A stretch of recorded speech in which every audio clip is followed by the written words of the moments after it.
Ever feel like your brain is being pulled in a million directions at once? That's not an accident. You're living in the attention economy, a trillion-dollar industry designed to hijack your focus. Tech giants have perfected the art of keeping you hooked, using what psychologists call a variable reward schedule, the same mechanism that makes slot machines so addictive. Every notification, every endless scroll, is a carefully crafted trigger, flooding your brain with dopamine and training you to constantly seek more. They're not just selling ads. They're selling your attention, your time, and your cognitive energy. But what if you could take it all back? What if you could rewire your brain to not just resist these digital predators, but to build a level of focus so deep that you become immune to their tricks? This isn't about deleting your apps or going off the grid.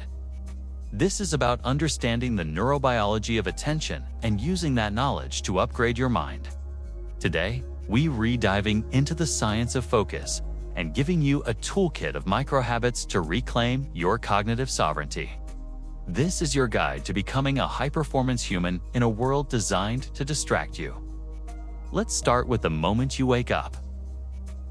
How you begin your day sets the stage for your focus for the next 16 hours. The key player here is a hormone you've probably heard of, cortisol, often called the stress hormone. Cortisol is actually your brain's natural alarm clock. It follows a specific rhythm called the cortisol awakening response.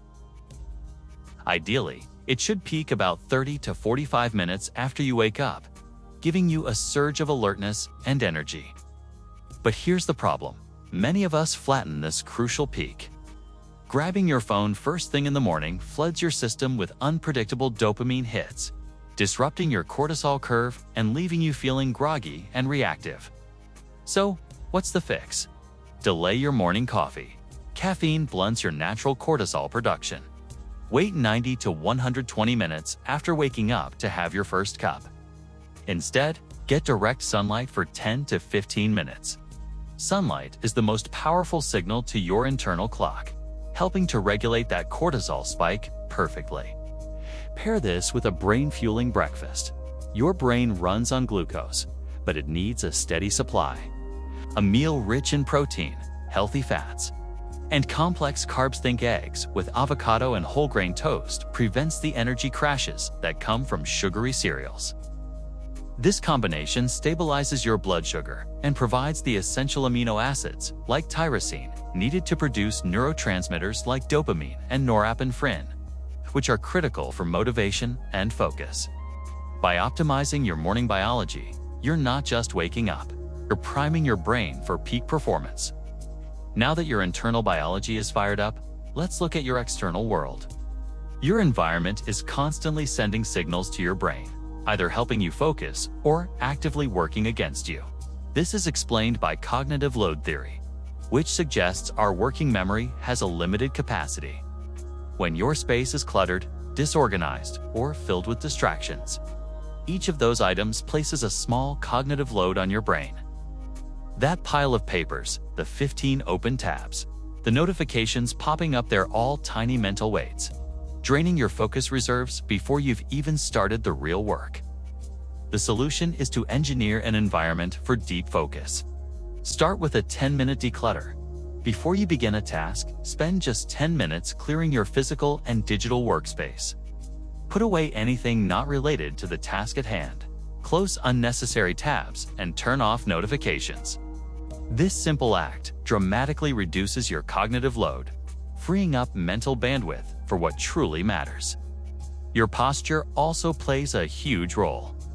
Slouching can actually reduce your lung capacity by up to 30%, decreasing oxygen flow to your brain and making you feel tired and unfocused. An ergonomic setup where your screen is at eye level and your feet are flat on the floors isn't just about comfort. It's about optimizing your physiology for sustained attention. By consciously designing your environment, you stop fighting against it and instead turn it into a powerful ally for focus.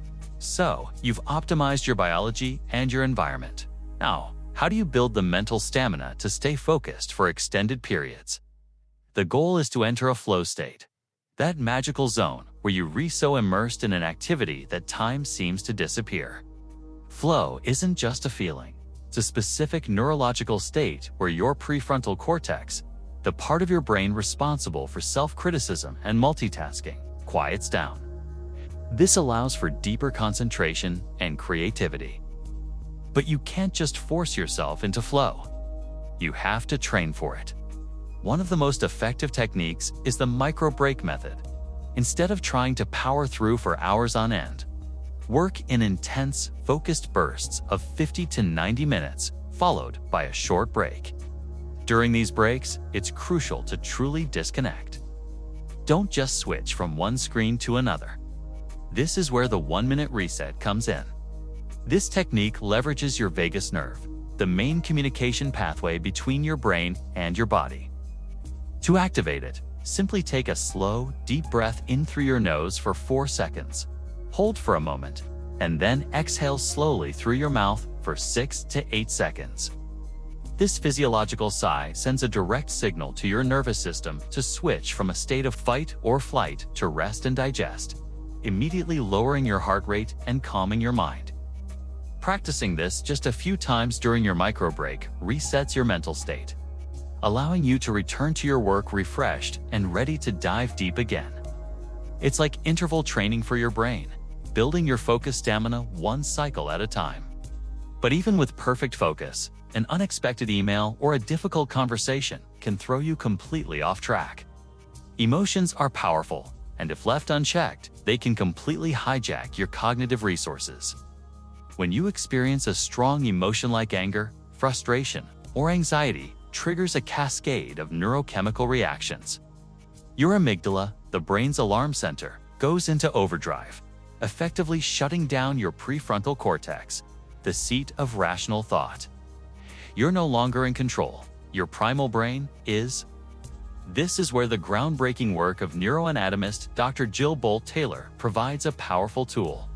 She discovered that from the moment a trigger occurs, the physiological and chemical lifespan of an emotion in your body is only about 90 seconds.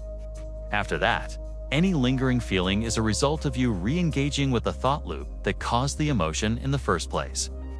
This insight gives us the 90-second rule. When you feel a wave of emotion, don't fight it or feed it. Instead, become an observer. Acknowledge the feeling without judgment.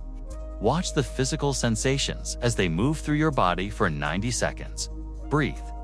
By simply waiting it out, you allow the neurochemical storm to pass. This creates a critical space between the emotional trigger and your response. You're not suppressing the emotion. You're letting it complete its natural cycle. By mastering this emotional firewall, you prevent your feelings from derailing your focus and reclaim your cognitive sovereignty, ensuring that you, not your fleeting emotions, are in the driver's seat of your mind. Finally, none of these strategies will work if you aren't getting high-quality sleep. Sleep isn't a passive state. It's an active process where your brain cleanses itself, consolidates memories, and repairs cellular damage. During deep sleep, your brain's glymphatic system kicks into high gear, flushing out metabolic waste products like beta-amyloid, a protein linked to cognitive decline. Without enough deep sleep, these toxins build up, impairing your focus, memory, and overall brain health. To protect this vital process, you need a structured evening routine. I call it the 3-2-1 sleep protocol. It's simple. 3 hours before bed, stop eating. Digesting food raises your core body temperature, which can interfere with your ability to fall and stay asleep. 2 hours before bed, stop working. Disconnecting from work-related thoughts and stressors allows your mind to wind down and transition away from problem-solving mode.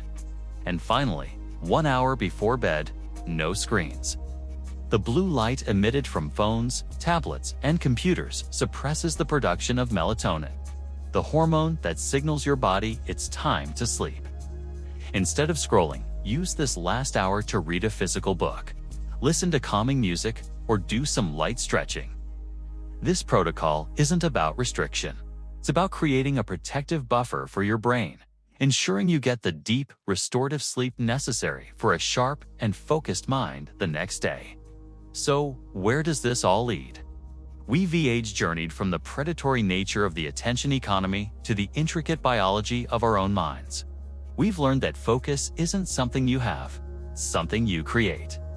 By understanding the triggers that hijack your attention and implementing these small, science-backed habits, you can fundamentally shift your cognitive state. You move from being a reactive participant in a digitally distracted world to the deliberate architect of your own focus. This isn't just about being more productive. It's about living a more intentional life.